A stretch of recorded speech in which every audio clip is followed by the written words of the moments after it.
ایک بزرگ تھے ربی بن سلیمان. یہ حج کے لیے جا رہے تھے. اس زمانے میں لوگ قافلوں میں پیدل حج کے لیے جاتے تھے.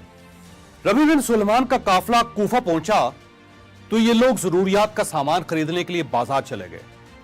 ربی نے راستے میں دیکھا ایک ویران سی جگہ پر ایک خچر مرا ہوا ہے اور ایک عورت چاقو سے اس کا گوشت کاٹ رہی ہے. انہوں نے سوچا یہ خاتون شاید لوگوں کو مردار گوشت پکا کر کھلاتی ہو, لہذا وہ ٹو لگانے کے لیے چپ کے اس کے پیچھے چل پڑے. وہ عورت ایک بڑے سے مکان میں پہنچی, دروازہ کھلوایا اور اندر چلی گئی. گھر میں 4 لڑکیاں نظر آئیں. ان کے چہروں پر بدحالی اور مصیبت کے آثار تھے. عورت نے گوشت کا تھیلا لڑکیوں کے سامنے رکھ دیا.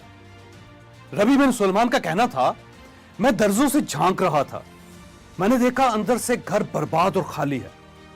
عورت نے روتے ہوئے لڑکیوں سے کہا, اس کو پکا لو اور اللہ کا شکر ادا کرو. وہ لڑکیاں گوشت کاٹ کر اس کو آگ پر بھوننے لگی. مجھے بہت تکلیف ہوئی.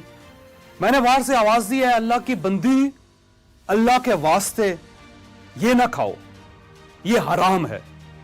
عورت کہنے لگی, تم کون ہو؟ میں نے کہا, میں ایک پردیسی ہوں. اس نے پوچھا, تو تم ہم سے کیا چاہتے ہو؟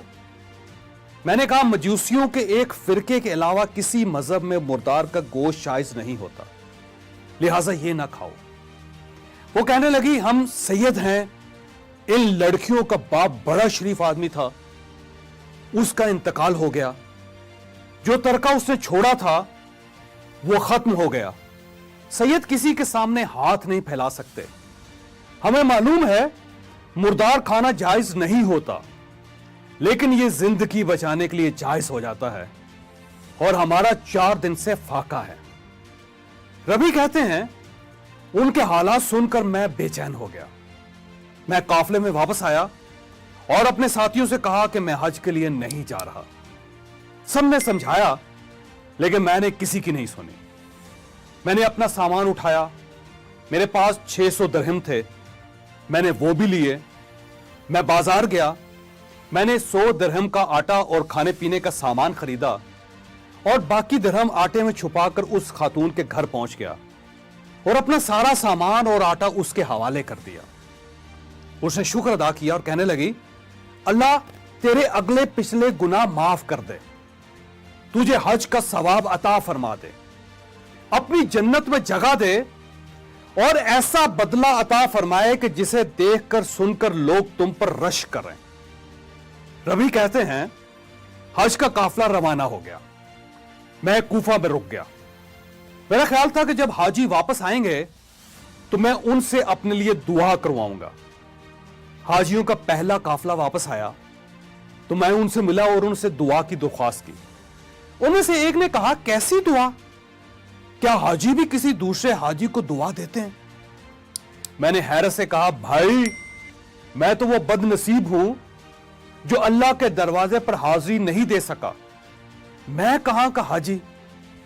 وہ لوگ کہنے لگے, بڑے افسوس کی بات ہے, شاید آپ جھوٹ بول رہے ہیں یا شاید آپ کا دماغ چل گیا ہے. بھائی میرے, تم تو ہمارے ساتھ عرفات کے میدان میں بھی تھے اور تم ہمارے ساتھ طواف بھی کرتے رہے. ربی کا کہنا تھا, میں اپنے دل میں سوچنے لگا, یہ کیا تماشا, یہ کیا مذاق ہے. اتنے میں میرے شہر کے حاجیوں کا قافلہ بھی آ گیا.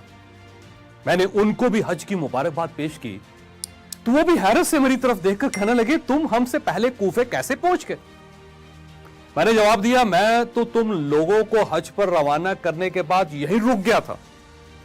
وہ بولے, تم ہمارے ساتھ مذاق کر رہے ہو, تم ہمارے ساتھ عرفات میں بھی تھے اور تم نے ہمارے ساتھ رمی بھی کی تھی.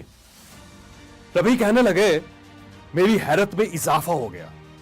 اس دوران ان میں سے ایک شخص آگے بڑھا اور کہنے لگا, بھائی انکار کیوں کرتے ہو؟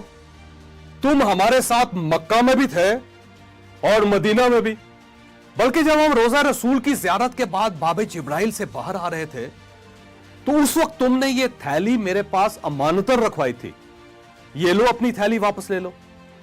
ربی بن سلیمان کہنے لگے, میں نے اس تھیلی کو اس سے پہلے کبھی نہیں دیکھا تھا. میں نے تھیلی دیکھی تو اس پر لکھا تھا, ہمارے ساتھ تجارت کرنے والا کبھی نقصان میں نہیں رہتا. मैं थैली लेकर वापस घर आ गया, इशा की नमाज पढ़ी और कश्मकश में मेरी आंख लग गई। मुझे ख्वाब में नबी अकरम सल्लल्लाहु अलैहि वसल्लम की ज़ियारत हुई। रसूल ने तबस्सुम फरमाया और इरशाद फरमाया, ऐ नबी, आखिर हम तुम्हें कितने गवाह पेश करें कि तुमने हज किया है? तू मानता ही नहीं। बात यह है कि जब तुमने उस औरत पर जो मेरी औलाद थी सदका किया और अपना हज उस पर कुर्बान कर दिया, तो अल्लाह ने एक फरिश्ता तेरी सूरत का बनाकर उसको हुक्म दे दिया कि जाओ कयामत तक हर साल रबी की तरफ से हज करते रहो। यह अब करता रहेगा और मजीद दुनिया में तुम्हें यह इनाम दिया कि तुमने 600 दिरहम दिए थे, अल्लाह ताला ने तुम्हें 600 सोने की अशरफियां अता कर दी हैं। खोलो इस थैली को और देखो। रबी बिन सुलेमान कहने लगे, मैं जब सोकर उठा तो मैंने थैली खोलकर देखी, उसमें वाकई 600 सोने की अशरफियां थी। हम अल्हम्दुलिल्लाह मुसलमान हैं।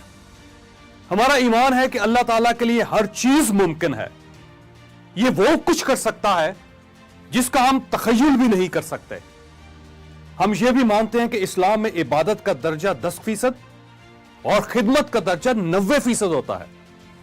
वो लोग जो इबादत को खिदमत पर कुर्बान कर देते हैं, अल्लाह उन्हें रबी बिन सुलेमान की तरह दूसरे मोमिनीन के मुकाबले में ज्यादा सिला देता है। आपको अगर यह फर्क समझ ना आए तो आप अब्दुस्तार ईदी साहब को देख लीजिए और इसके बाद पाकिस्तान के उलमा कराम को देख लीजिए। ईदी साहब ने सिर्फ खिदमत की थी और ये पूरी दुनिया में पाकिस्तान का हवाला बन गए, जबकि हमारे उलमा कराम इबादत करते हैं, इन्हें सिर्फ हम जानते हैं। अल्लाह ताला ने कोरोना की शक्ल में इस मुल्क के उन तमाम मखैयर हजरात को जो हर साल रमजान में उम्रा किया करते थे और हज पर जाते थे, उन्हें खिदमत का एक नादर मौका अनायत कर दिया है। इन्हें रबी बिन सुलेमान बनने की सादत बख्श दी है। लिहाजा मेरी आपसे दरख्वास्त है, आप अपनी उम्रे और हज की रकम अलग कर दें। अपने दाएं बाएं मौजूद असली जरूरतमंद तलाश करें। वो सफेद पोश लोग ढूंढें जो गैरत की वजह से किसी के सामने हाथ नहीं फैला सकते, और आप फिर इस साल के उम्रे और इस साल के हज के पैसे उन्हें दे दें। आप इस रकम के एक हिस्से से इन्हें राशन और कपड़े भी लेकर दे सकते हैं और दूसरा हिस्सा किसी महफूज जगह इन्वेस्टमेंट भी कर सकते हैं, और इस इन्वेस्टमेंट का मुनाफा इन लोगों या इन लोगों के खानदान के लिए वक्फ भी कर सकते हैं। यूं इनका मुस्तकिल बंदोबस्त हो जाएगा और इन्हें दोबारा किसी के सामने हाथ नहीं फैलाना पड़ेगा। आप जरूरतमंद खानदानों के जवान बच्चे या बच्चियों को कोई हुनर भी सिखा सकते हैं। आप इन्हें तालीम दीजिए और इनके लिए किसी नौकरी का बंदोबस्त कर दीजिए। आप इन्हें मुस्तकिल पांव पर खड़ा कर देंगे। मैं क्योंकि बिजनेस कोच हूं, मैं लोगों को बिजनेस की ट्रेनिंग देता हूं। मैं बिजनेसमैन को अपने बिजनेस को मजीद बेहतर बनाने और चलाने की मॉडर्न टेक्निक्स भी सिखाता हूं। लिहाजा मैं इस सिलसिले में आपकी यह मदद कर सकता हूं कि आप जो भी नौजवान चूज करेंगे, मैं उसे बिजनेस की फ्री ट्रेनिंग दे दूंगा। आप इस सिलसिले में मुझसे इस नंबर पर राब्ता कर सकते हैं। यूं हम मिलकर सैकड़ों खानदानों को अपने कदमों पर खड़ा कर सकेंगे। आप यकीन कीजिए, आपने अगर इस साल अपने उम्रे और हज की रकम किसी असली जरूरतमंद पर लगा दी तो अल्लाह ताला आपके कागज के नोटों को सोने की प्लेटों में तब्दील कर देगा। दुनिया भी आपको यह कहेगी कि हमने सुना और हमने देखा, अल्लाह ने इस साल सिर्फ एक शख्स का हज और उम्रा कबूल किया, और वह शख्स कौन है? वो शख्स आप हैं। आप यकीन कर लीजिए, क्योंकि एक शख्स ने आज से 1000 साल पहले कूफा में अपना एक हज एक खानदान पर कुर्बान किया था। अल्लाह ने आज तक उस शख्स का नाम नहीं मिटने दिया।